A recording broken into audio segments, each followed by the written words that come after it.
नमस्कार, मी विजया वामन। जरांगे 2.0 आंदोलनाचा कालचा भागामध्येच 2.0 चं आंदोलन संपलं आणि त्यावरती विश्लेषणाचा आजचा हा शेवटचा व्हिडिओ असणार आहे। यानंतर कदाचित या मुद्द्यावरती व्हिडिओज आपले कमीच येतील।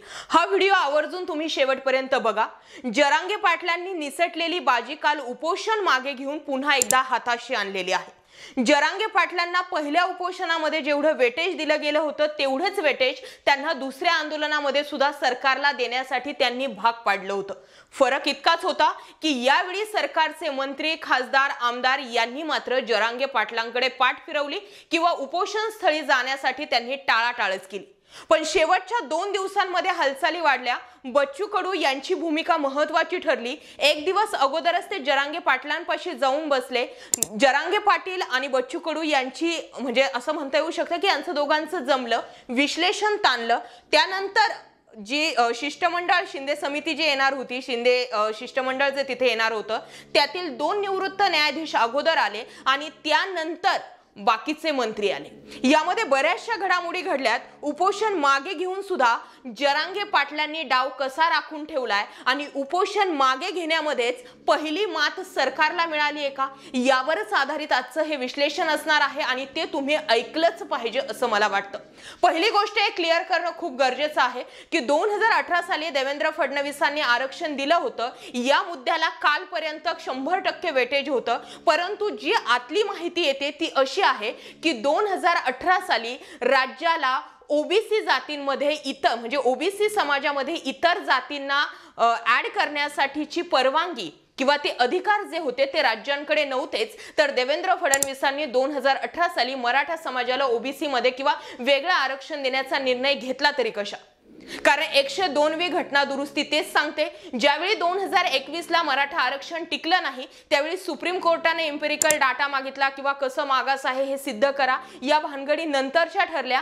सर्वात अगोदर सुप्रीम कोर्टाने बोट याच मुद्द्यावर ठेवलं की राज्यांना जर आरक्षण देण्याचे अधिकारच नाहीयेत तर मग देवेंद्र फडणवीसांनी मराठा समाजाला आरक्षण दिलं कसं होतं? ही आहे आतली महत्त्वाची बातमी। आता मुद्द्यावर येऊयात की मनोज जरांगे पाटलांनी कशी हातची बाजी पुन्हा खेचली।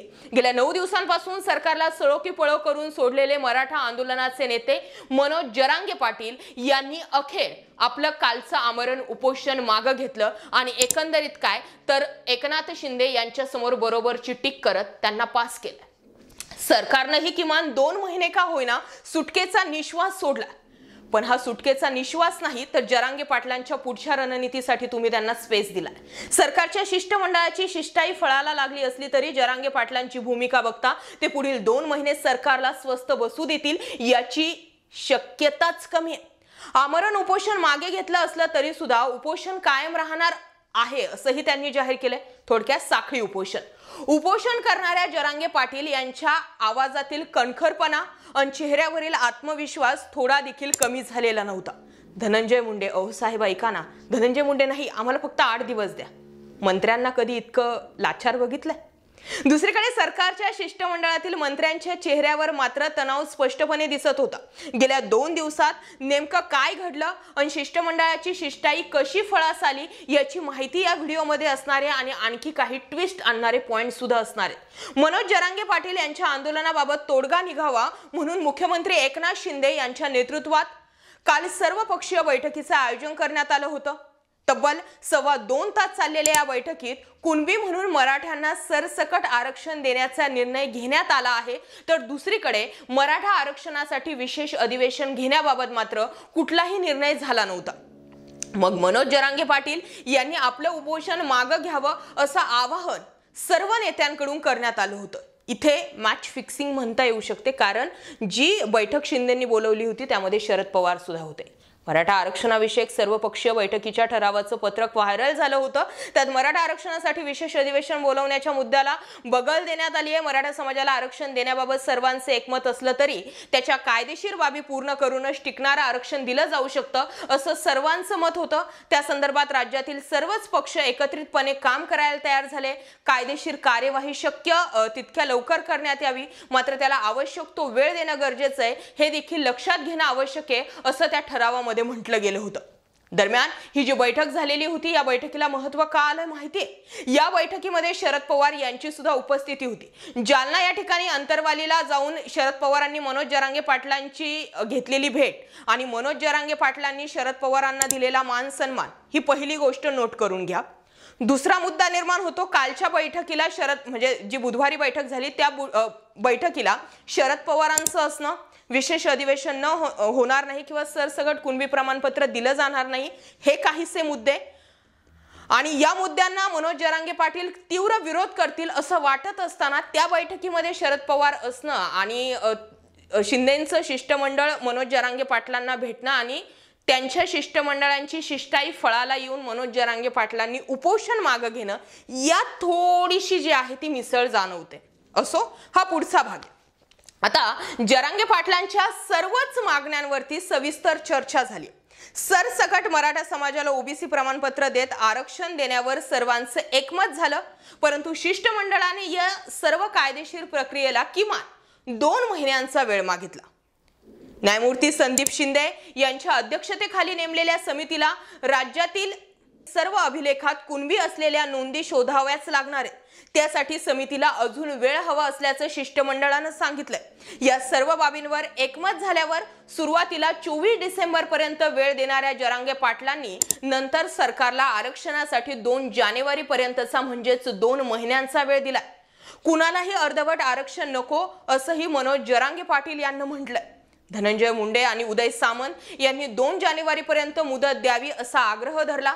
तसेच आता जर दगाफटका केला तर मुंबई बंद करू, म्हणजे काय तर एकंदरीत महाराष्ट्राचं नाकच बंद करू असा इशारा मनोज जरांगे पाटलांनी दिला. मला आता रस्त्यावर उपोषण बंद करून रस्त्यावर आंदोलन सुरू करावे लागणार आहेत असंही यावेळी मनोज जरांगे पाटील यांनी म्हटलंय. त्यानंतर त्यांनी सगळ्या मराठा बांधवांशी चर्चा केली. आता जर दगाफटका केला तर मुंबईचं नाक बंद करू असा इशाराच मनोज जरांगे पाटलांनी दिलेला आहे. दरम्यान मनोज जरांगे पाटलांनी उपोषण मागे घेताच मुख्यमंत्री शिंदेंनी तातडीने घेतलेली पत्रकार परिषद हे शिंदेंना मिळालेल्या श्रेयाचाच एक भाग म्हणता येऊ शकतो की दुसऱ्यांदा मनोज जरांगे पाटलांसारख्या हाडाचा मराठा किंवा मुरलेल्या राजकीय डोक्याच्या माणसाला दुसऱ्यांदा उपोषण मागे घ्यायला लावणं म्हणजे साधी सुधी गोष्ट नाहीये. तर क्रेडिट 100% एकनाथ शिंदेंना मिळू शकतं किंवा त्यांना देता येईल. पण यामध्ये एक गोष्ट तर 100% आहे की ज्या बैठकीमध्ये शरद पवार सामील होते त्याच बैठकीतून काही पत्र बाहेर आले, काही आदेश बाहेर आले, काही निर्णय बाहेर आले आणि तेच मनोज जरांगे पाटलांपर्यंत पोहोचले आणि त्यानंतरच मनोज जरांगे पाटलांनी उपोषण मागे घेतले. यामध्ये आणखी एक गोष्ट होती की ज्यावेळी मनोज जरांगे पाटलांची टीम मराठा आरक्षणासाठी काम करत असेल किंवा आंदोलनाची पुढील रूपरेषा आखत असेल त्यावेळी त्यांना याची माहिती नसावी की आपण पाणीत्याग केल्यानंतर महाराष्ट्रामध्ये इतका हाहाकार माजेल, जाळपोळ होईल. दरम्यान यामध्ये काही समाजकंटकही घुसले होते. आमदारांचे बंगले जाळे जात होते.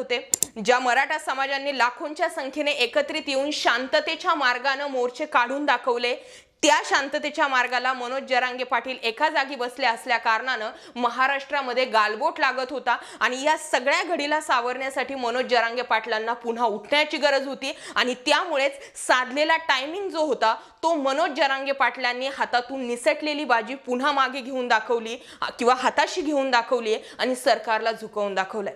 तुम्ही बघितलं संदीपान भुमरे नाही म्हणता येणार, परंतु धनंजय मुंडे, उदय सामंत यांचे चेहरे बघितले तुम्ही? अहो साहेब ऐका ना, फक्त आणखी 8 दिवस द्या. आणि मनोज जरांगे पाटील हातात माईक घेऊन लोकांना विचारत होते, अरे यांना वेळ द्यायचा का? उपोषण मागे घेऊ का? यांना ही मुदत देऊ का? थोडक्यात काय तर राजा आपल्या प्रजेलाच विचारत होता की ज्यांना आपण सेवक म्हणून निवडलंय त्यांना आणखी पुढे काम करू द्यायचं की नाही द्यायचं. आणि हा समाचार उच्च पदावरती असलेल्या मंत्र्यांनी डोळ्या देखत बघितलाय आणि त्यामुळेच मनोज जरांगे पाटीलच दिलेल्या मुदतीमुळे पुन्हा एकदा हिरो ठरलेत आणि काहीसं श्रेय एकनाथ शिंदेंनी सुद्धा घेतलंय. पटलाय मुद्दा? होऊ द्या शेअर. आता या मुद्द्यावरती पुन्हा विश्लेषण होणार नाही. त्यामुळे जेव्हा जरांगे पाटलांचा 3.0 आंदोलनाचा पार्ट येईल किंवा जर मराठा समाजाला आरक्षण मिळालंच तर त्यावेळेस आपला यावरती आधारित व्हिडिओ असणार आहे। बाकी एक मराठा समाजाची मुलगी म्हणून या आंदोलनामध्ये जितकी भूमिका मला मांडता येऊ शकते किंवा जितकी मराठा समाजाची तळमळ आहे तितकी मी गेल्या अनेक दिवसांपासून आंदोलनाचा विषय सुरू झाल्यापासून मांडण्याचा प्रयत्न केलाय। एक खारीचा वाटा म्हणून मराठा समाजाला देण्याचा मी प्रयत्न केलाय। बाकी तुम्हाला आतापर्यंतचे विश्लेषण कसे वाटले कमेंट जरूर करा। व्हिडिओ आवडत असतील तर आपल्या चॅनलला शेअर करा, सबस्क्राइब करा आणि असा सपोर्ट तुमचा जरूर राहू द्या। बाकी जय महाराष्ट्र पब्लिक।